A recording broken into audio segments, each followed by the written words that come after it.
Today, Disneyland unveiled the new program that will be replacing their old annual pass program.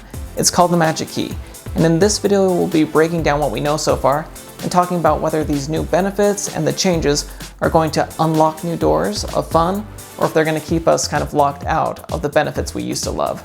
So let's dive right in. Hey there, my name's Eric D, and on this channel my hope is always to make your next Disney adventure a little bit more magical with tips and tricks, food reviews, and news. So if you haven't already, consider subscribing to the channel. But as many of you know, several months ago, Disneyland sunsetted their annual pass program, which was extremely popular, and they said something new would be coming in the future. So they were using the pandemic kind of as a way to end what had been and to look to the future of a new way of doing things. And there has been a lot of concern in the Disney community of what this would mean as far as would it be just squeezing more money out of people? How would it impact your opportunities to go to the park? Would it really limit the opportunities? Well, they released the details today. We're going to go over it.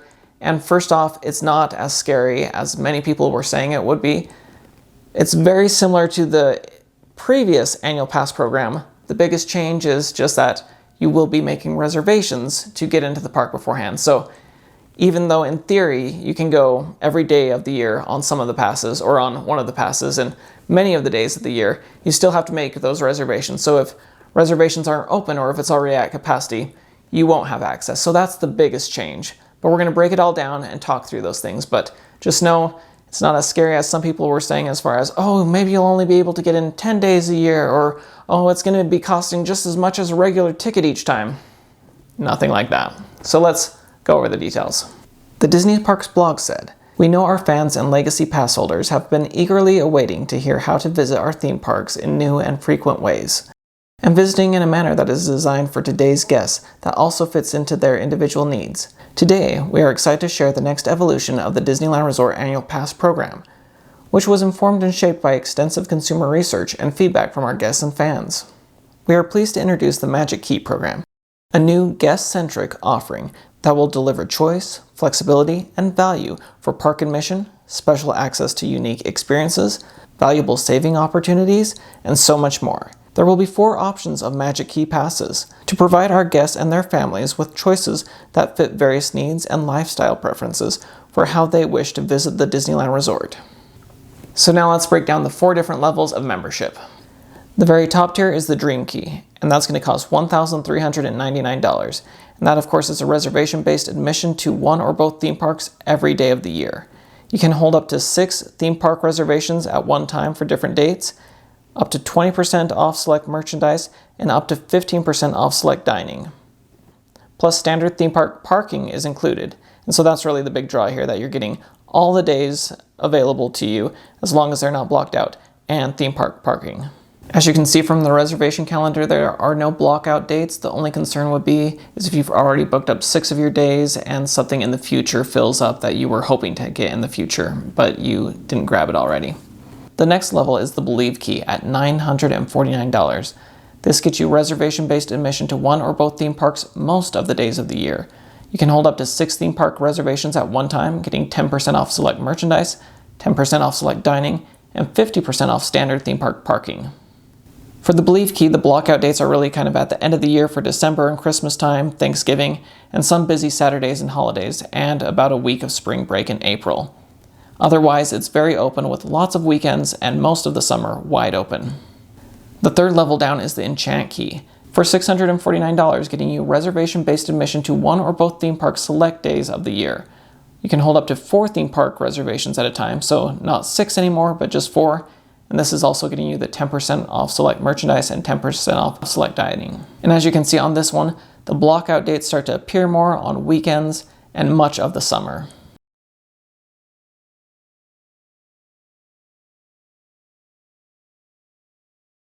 And lastly, there is the Imagine Key. And this is only available for Southern California residents living in specific zip codes.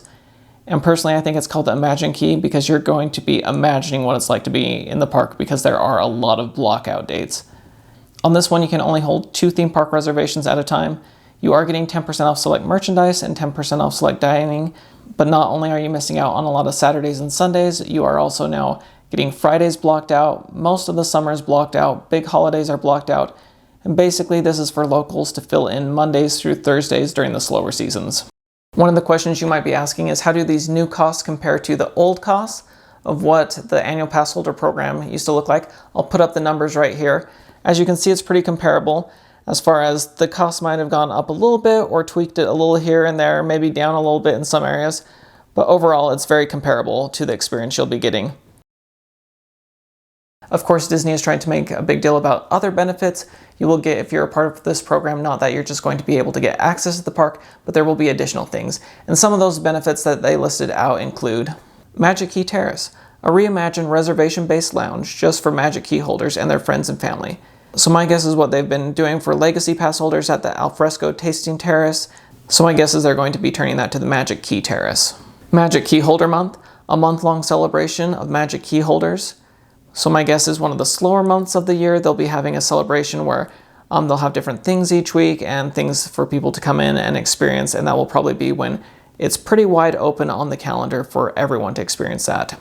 They also say special experiences and collectibles, access exciting unique experiences and collectible keepsakes designed with you in mind, including special offerings during festivals, first access opportunities, be among the first to have an opportunity to access exciting new offerings at the Disneyland Resort throughout the year, including select new merchandise collections, Downtown Disney District discounts at participating locations, Magic Key merchandise novelties, menu items, and more. Show your Magic Key pride, opportunity to purchase Magic Key holder-themed popcorn buckets, sippers, menu items throughout the year. So of course for the foodies, those people who love popcorn buckets, the sippers, that's going to be a big deal, something that people will be very excited to walk around and have something exclusive there. So of course they throw that in there. And Magic Key embroidery, special options available for Magic Key holders at select locations in the park. One slightly surprising detail for me is at this point they didn't announce anything about Fast Pass or Max Pass, whether it is coming back, whether Max Pass is coming back, or if there is an add-on option here. So does that mean Disney is going away from that? Does it mean it might come back in the future? At this point, we don't really know, but I could definitely see Disney wanting to move slightly away from including Max Pass for all of these individuals and either having that a pay-on option each time people are coming, or a different pay-on option, kind of like they're doing right now in Paris. So we'll have to see what that turns out to be, but I'm sure we'll be finding out more in the weeks and months to come what will happen with Fast Pass. But at this point, no official announcement with Fast Pass. They also did announce some other details about how park hopping is going to work. Disney's website says, Magic Key holders who have a park reservation for both theme parks may cross over and switch between parks on the same day beginning at 1 p.m.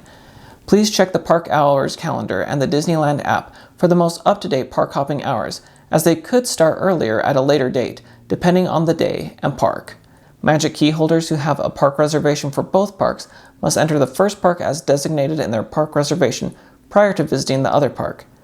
At this time, a park reservation is not required after visiting the first park. However, reservation requirements are subject to change. And after sharing all the details about the program, at least that they have so far, Disney then let us know when we will be able to actually purchase this. It will start on August 25th, they said.